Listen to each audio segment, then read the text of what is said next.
Hi, beautiful people.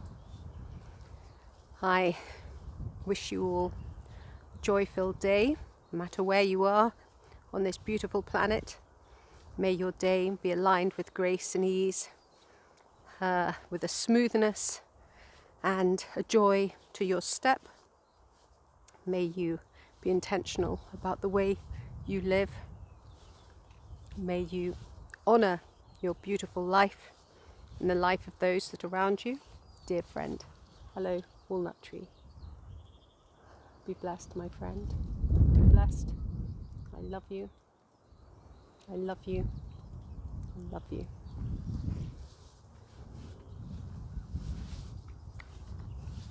Today, I'd love to share a little light on grounding, being grounded. You see, years ago, I remember Lisa Transcendence Brown saying, oh, but you don't really want to be too grounded. And at the time I was thinking, what can she possibly mean by this? Because we've always been taught that we must be grounded. And part of that is true. Some people do need to be more grounded than others. Some people are too in their heads or have shot out through the top of their head because they're not in their bodies, because they haven't dealt with their emotional issues from the past, they haven't cleared their traumas. People like that, they do still, in my humble opinion, need to ground themselves until they have cleared their stuff.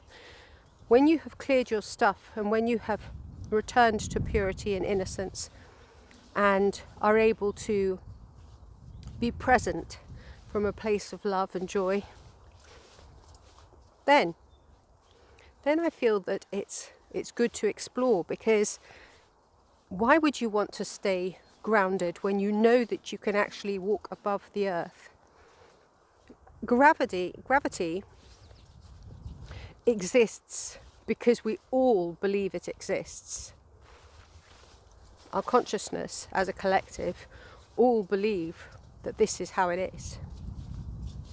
And I know that there'll be scientists that will say, oh, but we've proved it. But everything can be proved in science when you do the correct experiments.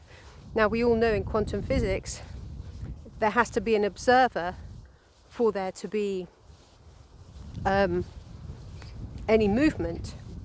Nothing changes without an observer being present. Where am I going with this, you may wonder? I have experienced myself being off the ground. I've experienced levitation. I know other people that have experienced levitation. I have experienced walking above the ground and feeling myself floating, feeling the roots underneath me lifting me from one tree to the next as they're interconnected beneath the earth. And the feeling it's very restful and beautiful and smooth and delicious and delightful. But it's not just about the feeling. It's not just about the feeling. What benefits are there for being more floaty, as Lisa Transcendence Brown puts it? Well, in my opinion, and what I feel from my heart, is that it gives us opportunities and helps us to experience from the field of potential other paths, other ways of being, other ways of healing, other ways of learning. It also helps us to align with gifts that we have long forgotten as a species. The humans of today are not the divine humans that we once were. Many of us are stepping into our divine humanity, but a lot of the humans today still keep themselves very small. And they're very afraid of anything that doesn't go against, oh, it goes against science. That's not what science says. Or, they're very serious about stuff. Oh, they belittle anyone that comes out with any ideas that might be radical. Well, these people are scared. They're afraid. They don't want to be different. They don't want to explore. They aren't leaders. They're not divine leaders. They're not leading. But yet we are all leaders, every single one of us. They just have layers that they haven't released yet. When anybody's not full of joy, full of innocence and delightness, delighting in their beingness, they have layers that they haven't released. And they're afraid to look stupid in front of others. They're afraid of their personality looking ridiculed.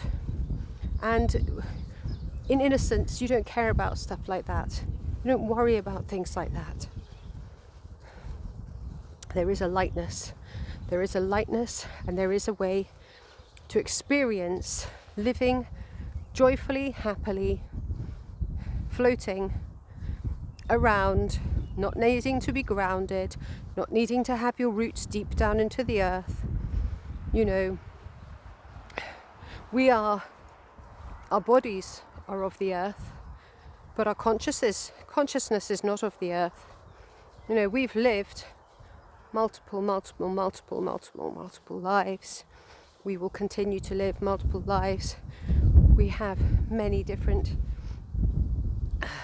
lives going on right this moment. Everything is happening now. And how we are living our lives now determines our futures and our pasts, because everything's happening now. And yesterday, when I was having my dream time, I had this fascinating feeling that when I was checking in with my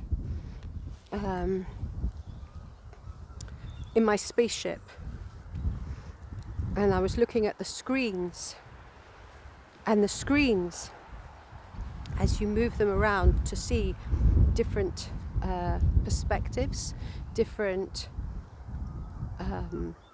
places, the screens used to be almost flat.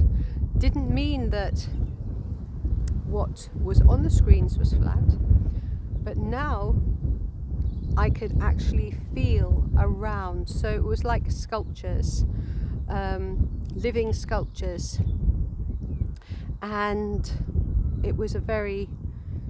everything was floating, and I was floating, and it was really beautiful and very freeing. And there was possibilities for deeper healings and deeper gifts, higher gifts coming back online. It was not sure exactly what you would call it. Well, I know we're changing as a species, but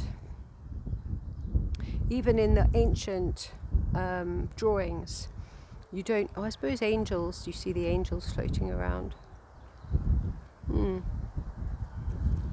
Yeah, that is true. Still, I have experienced levitation. Years ago it was, and it was really strange. I was about 6 foot in the air above my bed, and I was lying, and at this time I was having a lot of very peculiar dreams. It was not long after I was diagnosed with cancer. I had a lot of visitations at that time from star family, galactic family. I was visited by the cat family, and that's when I understood that I was a star seed. I experienced healing chambers crystal chambers that are shaped in certain shapes, like jigsaw puzzles almost, with different types of crystal in different depths, which give different healings, different depths and widths to the crystal. And you go into these rooms and you feel different sounds coming through that resonate from the bottom of the earth. So underneath the crystal chambers there is spaces in the ground which affects the crystal chambers above them. I went into healing pods in the water as well, and this was Atlantis. The healing pods in the water were in Atlantis, and I know that everything is healable. Radical remissions can happen, and yet sometimes you get caught up with the 3D, the people of the 3D mindsets, and you have to be very, very present and to redirect all of their limitations, because you don't want them co-creating something that you don't wish for. So you'll be very, very clear about what you're creating in each moment. That's why I say you must be so intentional. And I feel that with this floating, you can access certain gifts in that state. It's the divine human. The divine humans are coming online. We're coming back online again to reclaim our divine sovereignty, to be peaceful and loving on this earth. And it's all about love. That's really what it's all about. It's about love. How can we be more loving? How can we give more love? How can we demonstrate more love? And that's in everything. You know, everything you do, is this loving? Am I being loving? Is this loving? Am I being loving? To all you people that still eat meat, is there any love in that? You know. Anyway, I wish you all a beautiful day. Bless you all. Peace, love, and blessings.